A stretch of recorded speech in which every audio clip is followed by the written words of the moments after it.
Breaking news iBomma designer ఇమ్మడి రవి మనస్తత్వానికి సంబంధించి పోలీసులు విశ్లేషణ సాగిస్తూ ఉన్నారు. అయితే 2016లో అతనికి మ్యారేజ్ అయింది. అయితే మొదటి నుంచి కూడా ఇమ్మడి రవి తన కాలేజ్ డేస్ నుంచి పెళ్లి వరకు కూడా సంపాదనపైనే ఎక్కువగా అవమానాలు ఫేస్ చేసిన పరిస్థితి.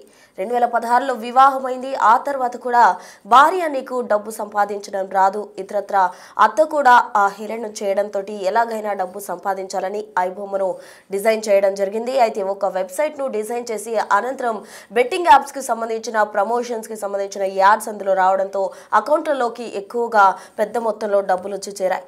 ఆ ప్రూఫ్స్ కూడా తీసుకొచ్చి వైఫ్కి చూపించారు. ఆయన నమ్మకపోవడంతో 2021లో వారిద్దరికి డివోర్స్ అయింది.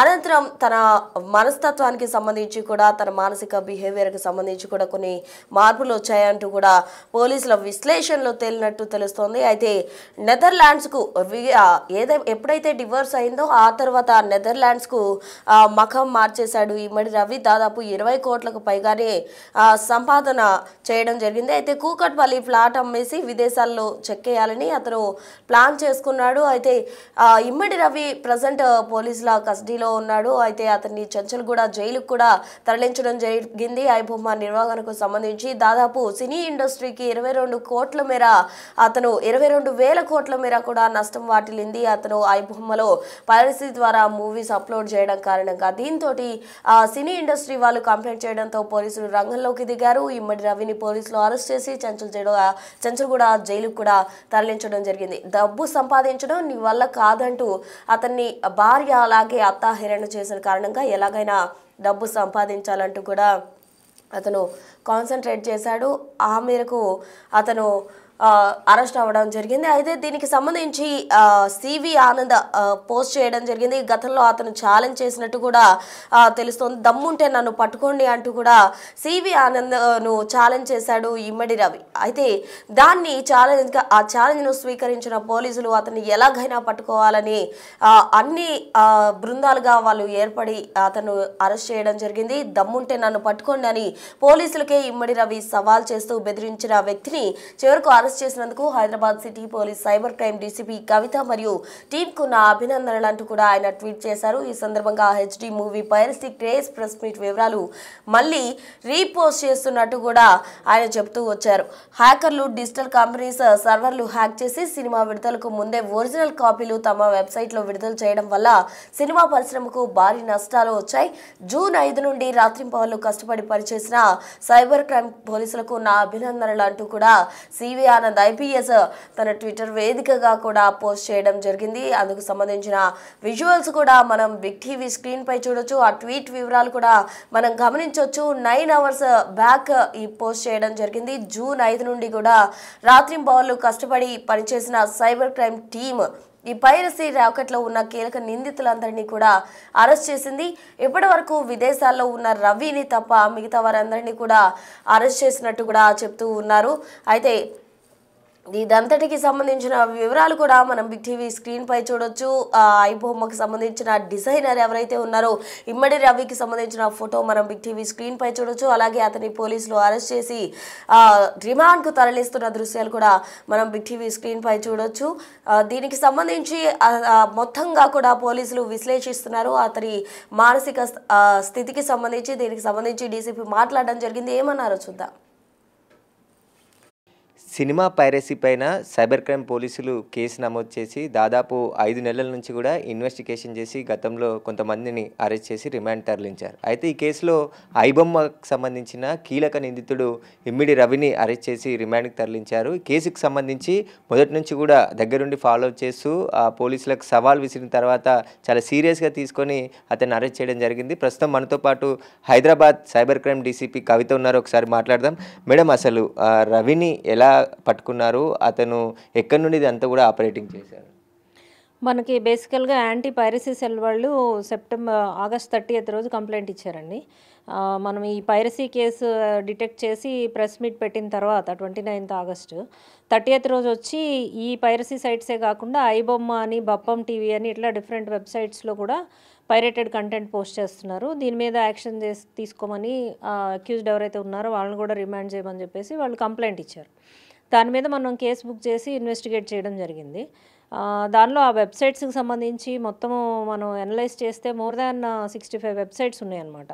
ఒక వెబ్సైట్ డౌన్ అయితే ఇంకో వెబ్సైట్ అప్ చేయడం, ఇట్లా మిర్రర్ వెబ్సైట్స్ క్రియేట్ చేయడం, ఇట్లా డిఫరెంట్ వెబ్సైట్స్ ద్వారా తెలుగు కానీ సౌత్ ఇండియన్ మూవీస్లో ఉన్న కంటెంట్ అంతా కూడా కొత్తగా రిలీజ్ అయిన మూవీని టెలిగ్రామ్ ఛానల్స్ ద్వారా, తర్వాత ఓటీటీ కంటెంట్ని కూడా థర్డ్ పార్టీ సాఫ్ట్వేర్స్ ద్వారా ఇతను తీసుకొని దాన్ని ఇమీడియట్గా అప్లోడ్ చేయడము చాలా పాపులర్ అనమాట ఈ వెబ్సైట్స్ ఏవైతే ఉన్నాయో. ఈ కంటెంట్కున్న క్వాలిటీని బట్టి అందరిలోకి రీచ్ అయిపోయింది ఇది. సో ప్రజలందరూ కూడా ఇవి చూడడానికి బాగా అలవాటు పడిపోయారు. దీనివల్ల ఇండస్ట్రీకి చాలా లాస్ అవుతుందని వాళ్ళు ఇచ్చిన దాని మీద మనం ఇన్వెస్టిగేషన్ చేసామండి. చేసినప్పుడు ఆ వెబ్సైట్స్ మొత్తం అంతా టెక్నికల్గా అనలైజ్ చేసి మా టీం అంతా కూడా డే అండ్ నైట్ ఎవరైతే రిజిస్ట్రీ ఉన్నారో, తర్వాత నోడల్ ఎవరు ఉన్నారో, ఆ వెబ్సైట్ హోస్టింగ్ ఏజెన్సీ ఎవరు ఉన్నారో, తర్వాత పేమెంట్ ఎవరి ద్వారా జరిగిందో, ఇవన్నీ కూడా అనాలిసిస్ చేయడం జరిగింది. బేసికల్గా ఆ వెబ్సైట్లో ట్రాఫిక్ ఎలా జనరేట్ అవుతుంది, ఎన్ని హిట్స్ వస్తున్నాయి, దానిలో ఆ వెబ్సైట్ యాడ్స్ ఎక్కడి నుంచి పోస్ట్ అవుతున్నాయి, ఆ యాడ్స్ పోస్ట్ చేసే ఏజెన్సీ ఏదైనా ఉందా, ఇలా డిఫరెంట్ యాంగిల్స్లో మేము ఇన్వెస్టిగేషన్ అనేది చేయడం జరిగింది. ఇవన్నీ చేసి అంతా కూడా కన్సాలిడేట్ చేసినప్పుడు మనకి ఈఆర్ ఇన్ఫోటెక్ అనే కంపెనీ అనేది రెస్పాన్సిబుల్ అనేది మనము అనలైజ్ చేయడం జరిగింది. దీని వెనక ఎవరున్నారని చూస్తే మనకి ఇమండి రవి అనే అతను వెలుగులోకి వచ్చాడు. సో ఇతని యొక్క bank accounts, transactions, pan cards అన్నీ కూడా ఇన్వెస్టిగేషన్లో వెరిఫై చేశాము. చేసినప్పుడు ఫేక్ ఐడీస్ తోటి, అంటే ఇతని పిక్చరు వేరే అతని పేరుతోటి కొన్ని డ్రైవింగ్ లైసెన్స్లు, పాన్ కార్డ్స్ తీసుకోవడము, అకౌంట్స్ ఓపెన్ చేయడము, అకౌంట్స్ ట్రాన్సాక్షన్స్ చూస్తే క్రోర్స్లో ఉందన్నమాట. సో పర్ మంత్ కూడా 10 to 15 lakhs అమౌంట్ ఇతని అకౌంట్స్లో క్రెడిట్ కావడము, ఇతని ట్రావెల్ హిస్టరీ చూస్తే 2 monthsకి యూరోప్లో డిఫరెంట్ కంట్రీస్కి తిరగడము, ఇవన్నీ కూడా ఐడెంటిఫై చేసి ఇతనే మెయిన్ అక్యూజ్డ్ ఉంటాడు అనేది మేము కన్క్లూజన్కి రావడం జరిగింది. ఎందుకంటే ఇతనికన్నా ముందు మేము ఇంకా ఇద్దరిని తీసుకొచ్చాం. యాక్చువల్గా వెబ్సైట్ క్రియేట్ చేసినటువంటి డీటెయిల్స్ ఆధారంగా ఇద్దరిని పట్టుకొచ్చి వాళ్ళని కూడా రిమాండ్ చేయడం జరిగింది. అయితే వాళ్ళకి ఇంత కీ రోలు మాకు కనపడలేదు. సో మెయిన్ అక్యూజ్డ్ ఎవరు అనే దాని మీద చేసినప్పుడు ఇతను మనకి దొరికాడు ఫైనల్గా. ఫారెన్లో ఉన్నాడు ఇతను, ఇక్కడ లేడు అనే దాని మీద మనము ఎల్ఓసి పెట్టాలి అని అనుకుంటున్న సమయంలోనే అదే రోజు ఇక్కడ ల్యాండ్ అవ్వడం జరిగింది ఫ్రాన్స్ నుంచి. సో అతన్ని అప్రహెండ్ చేసి తీసుకొచ్చి మనం రిమాండ్ చేయడం జరిగింది. ఇప్పుడు ఐబొమ్మలో కింగ్ పిన్ అరెస్ట్ చేశారు. అసలు పైరసీ ఆగుతుందా, ఇంకా ముప్పు పొంచి ఉందా మేడం దీనికి సంబంధించి? పైరసీ ముప్పు ప్రజలు చూస్తున్నన్ని రోజులు, ఇల్లీగల్ మనీ సంపాదించాలనే ఉద్దేశాలు జనాలకు ఉన్నన్ని రోజులు కంటిన్యూ అవుతుందండి. ఆ పైరసీని స్టాప్ చేయలేం. దొంగతనాలు ఎలాగా రెగ్యులర్గా జరుగుతాయో ఇది కూడా డిజిటల్ థెఫ్టే. పైరసీ ఈజ్ నథింగ్ బట్ ఇది కూడా ఒక వన్ వే ఆఫ్ థెఫ్టే కదా. కంటెంట్ వాళ్ళది కాదు, వాళ్ళు దాన్ని ఎన్కాష్ చేసుకుంటున్నారు. సో ఇల్లీగల్ మీన్స్లో దాన్ని సోర్స్ చేసుకొని దాన్ని అప్లోడ్ చేస్తున్నారు. సో ప్రజల్లో మార్పు రానంత వరకు, ఇట్లా ఫ్రాడ్యులెంట్ మనీ సంపాదించాలనే దురాశ చావనంత వరకు కూడా ఇది కంటిన్యూ అవుతుంది. అదే టైంలో ప్యారలల్గా పోలీసు అట్లాగే ఇన్వెస్టిగేషన్ ఏజెన్సీస్ కూడా ఇన్వెస్టిగేషన్ కంటిన్యూ చేసి ఎప్పటికప్పుడు దీన్ని కట్టేలు చేయడానికి మా ప్రయత్నం అయితే కొనసాగుతుంది. అంటే మేడం, సినిమా ఇండస్ట్రీకి మీరు ఇచ్చిన సూచనలు ఏంటి, పైరసీ కాకుండా వాళ్ళు తీసుకోవాల్సిన జాగ్రత్తలు ఏంటి, పోలీస్ పరంగా ఎలాంటి సూచనలు వాళ్ళకి చేశారు? మనము ఇంతకుముందు ఆగస్టులో పెట్టిన ప్రెస్ మీట్లో కూడా చాలా సూచనలు చేయడం జరిగింది. ఎస్పెషల్లీ డిజిటల్ సర్వీస్ ప్రొవైడర్స్ ఎవరైతే ఉన్నారో, cube and UFO and all other groups కూడా వాళ్ళు ఎలాంటి ప్రికాషన్స్ తీసుకోవాలి, వాళ్ళ సిస్టమ్స్ని ఎలా అప్గ్రేడ్ చేసుకోవాలి, ఓఎస్ని ఎలాగా లేటెస్ట్ది వాడాలి, ఫైర్ వాల్స్, ఇవన్నీ కూడా కొన్ని ప్రికాషన్స్ వాళ్ళకి చెప్పడమే కాకుండా 24/7 వాళ్ళకు ఒక టీం ఉండాలి. ఎవరంటే ఏదన్నా హ్యాకింగ్ కానీ ఎలాంటి అటెంప్ట్ ఉన్నా కానీ ఇమీడియట్గా దాన్ని డిటెక్ట్ చేసి కౌంటర్ చేసే టీం అనేది ఉండాలి అనేసి వాళ్ళకి సజెస్ట్ చేశాము. వాళ్ళు ఆల్రెడీ కూడా ఒక యాంటీ పైరసీ సెల్ ఉంది, ఒక 6 years నుంచి ఉందని మనం మార్నింగ్ కూడా విన్నాము. యాంటీ పైరసీ సెల్ వాళ్ళే మనకి యాక్చువల్లీ కంప్లైంట్ కూడా ఇచ్చారు. ఆ సెల్ కూడా చాలా యాక్టివ్గా పనిచేస్తుంది, వాళ్ళది ఫోరెన్సిక్ ఎనాలిసిస్ ఇవన్నీ కూడా చేస్తున్నారు. అయితే ఈ టీం కూడా ఉంటే, అంటే దాన్ని ఏమంటారంటే ఎక్స్పర్ట్స్ టీము కూడా వాళ్ళకు ఉండి సర్వేలెన్స్ అనేది కంటిన్యూ చేస్తూ ఈ డిజిటల్ పైరసీ అనే దాన్ని కట్టేలు చేయడానికి క్యామ్ కార్డింగ్ జరగకుండా థియేటర్స్లో ప్రికాషన్స్, అట్లాగే హ్యాకింగ్ జరగకుండా సిస్టమ్స్ని సెక్యూర్ చేసుకోవడము, అట్లాగే టెలిగ్రామ్ ద్వారా ఇంకా ఇల్లీగల్ మీన్స్లో కంటెంట్ షేర్ కాకుండా వాళ్ళ దగ్గర కట్టేలు చేయడం, ఇలా అన్ని ఆల్ యాంగిల్స్లో 360 degrees కూడా మనము యాక్షన్ తీసుకోవడం ద్వారా దీన్ని నిరోధించవచ్చండి. మేడం, ఇప్పుడు ఇమ్మిడి రవి అసలు ఆయన బ్యాక్గ్రౌండ్ ఏంది, ఎక్కడి నుంచి పైరసీ వైపు ఎలా మళ్ళాడు, అతనికి ఇంకా ఎవరో సహకరించారు, వారందరిపైన ఏమైనా ఐడెంటిఫై చేశారు? ఇమండి రవి బీఎస్సీ కంప్యూటర్స్ చేశారండి వైజాగ్లో, ఆంధ్ర యూనివర్సిటీలో. చేసిన తర్వాత ముంబైలో ఎంబీఏ చేశారు. ఇక్ఫై యూనివర్సిటీ నుంచి ఎంబీఏ చేసి అతను web services, web designing, website hosting ఇవన్నీ కూడా expert. So first ER Infotech అని ఒక కంపెనీ పెట్టుకున్నాడు. మన కూకట్పల్లి ఏరియాలో ఒక అపార్ట్మెంట్లో ఉంటూ ఈ కంపెనీని పెట్టాడు. ఆ కంపెనీ యొక్క ఇన్కమ్ తక్కువ ఉండేసరికి ఇతను అదే క్రమంలో మ్యారేజ్ చేసుకోవడము, ఇంటర్ ఫెయిత్ మ్యారేజ్ చేసుకోవడము, ఫ్యామిలీ ఇష్యూస్ వల్ల అతను యొక్క కండిషన్, ఎకనామికల్ కండిషన్ సరిగా లేకపోవడం, ఇన్కమ్ తక్కువ ఉందనేసి వాళ్ళ బంధువులు చేసినటువంటి కామెంట్స్, వీటన్నిటి వల్ల ఇతను ఏంటంటే ఈజీగా తక్కువ టైంలో ఎక్కువ డబ్బులు సంపాదించాలి అనే ఉద్దేశం డెవలప్ చేసుకున్నాడు. ఈ క్రమంలో వైఫ్తో డివోర్స్ అయిపోయినాయి. ఎలా మనీ ఎర్న్ చేయాలనేది ఆలోచిస్తున్నప్పుడు ఇతనికి ఈఆర్ ఇన్ఫోటెక్ని టెంపరీగా హోల్డ్ చేసి ఈ పైరసీ వైపుకు దృష్టి మళ్లించాడు. దీనిలో అయితే మనకి తక్కువ టైంలో ఎక్కువ మనీ పొందొచ్చు అనే ఉద్దేశంతో ఈ వెబ్సైట్ డిజైనింగ్ అనేది, పైరసీ వెబ్సైట్ అనేది డిజైన్ చేసి దీన్ని హోస్ట్ చేశాడనమాట.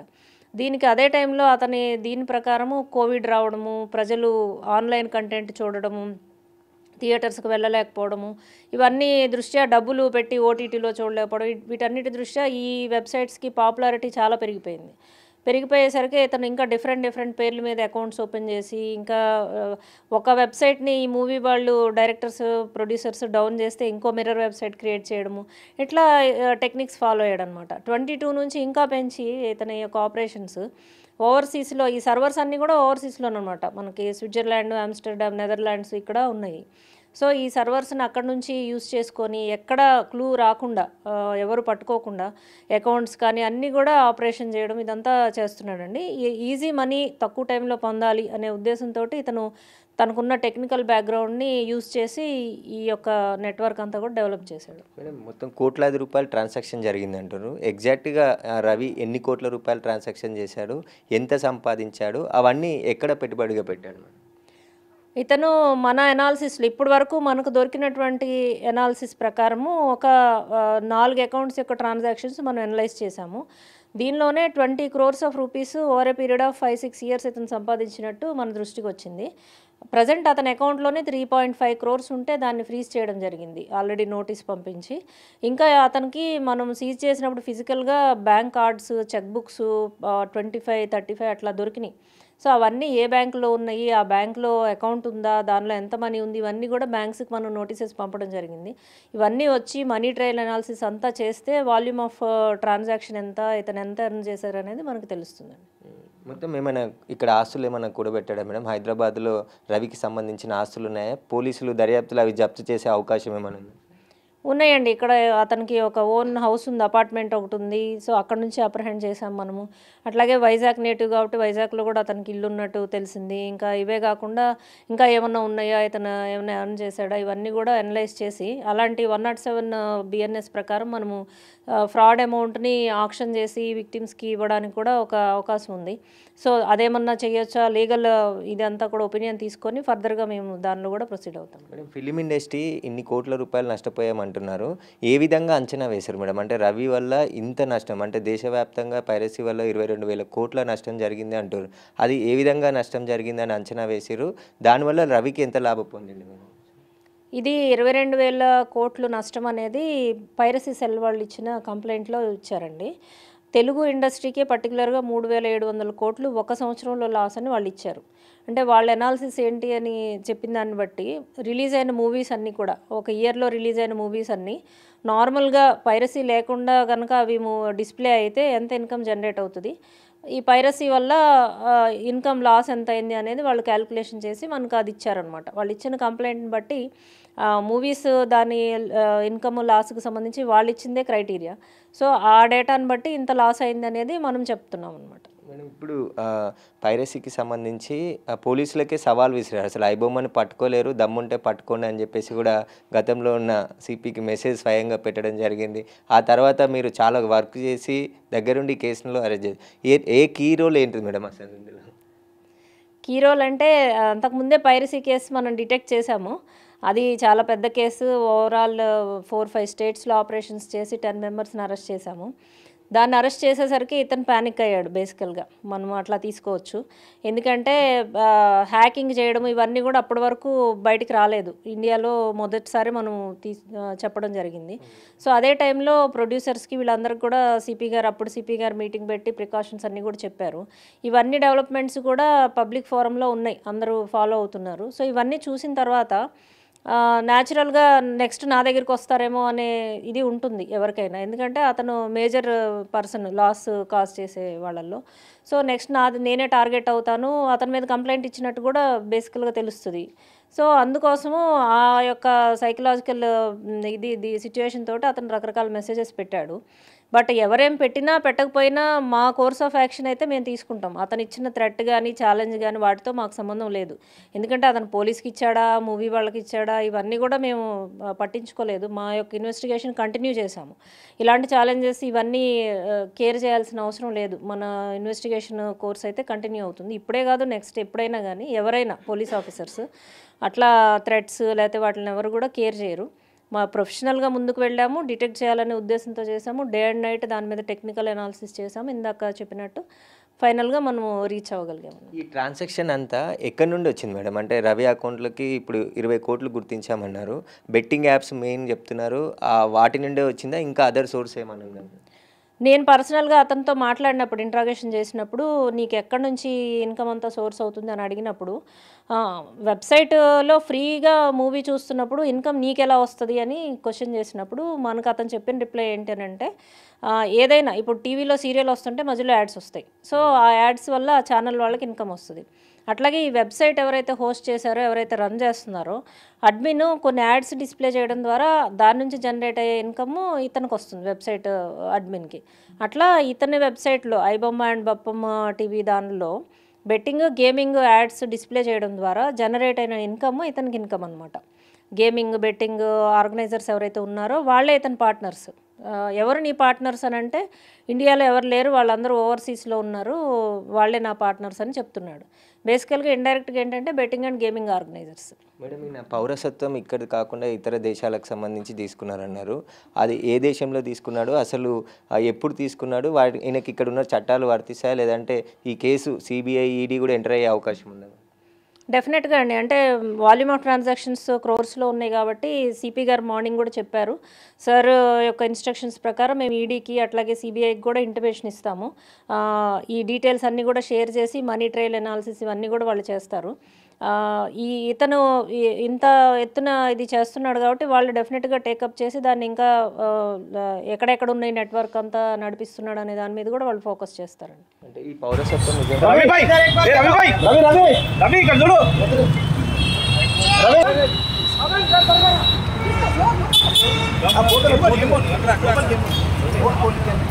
देखो बेटा रवि भाई